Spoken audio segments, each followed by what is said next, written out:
বলিহারি যাই আপনাদের, আমি জীবনকৃষ্ণ সাহাকে ভোট দিইনি, আমার মতন অনেক দর্শক আছে তারা জীবনকৃষ্ণ সাহাকে ভোট দেয়নি।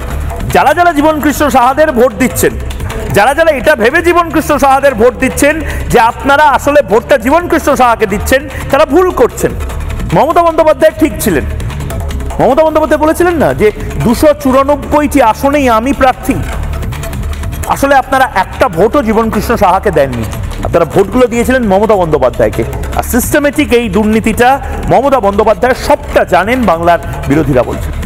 জীবনকৃষ্ণ সাহার এই যে ছবিগুলো দেখালাম, কোনো লজ্জা নেই, মানে নির্লজ্জ, মানে একেবারে নির্জলা নির্লজ্জ, মানে এর মধ্যে কোনো জল নেই, একদম ড্রাই নির্লজ্জ। মানে এই নির্লজ্জতা নর্মালি বোধহয় হওয়া যায় না, এই নির্লজ্জতা নর্মালি শেখা যায় না, এটা বোধহয় তৃণমূলের পার্টি অফিসে শিখতে হয়।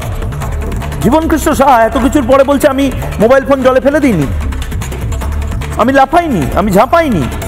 জীবনকৃষ্ণ সাহার ওই পেনটা থেকে যে দুর্গন্ধটা হয়তো ইডি অফিসাররাও পেয়েছেন, কাদা নর্দমার মধ্যে পড়ে গেছে। একটা তৃণমূলের সিটিং বিধায়ক, মমতা বন্দ্যোপাধ্যায় এখনো বের করতে পারেননি একে।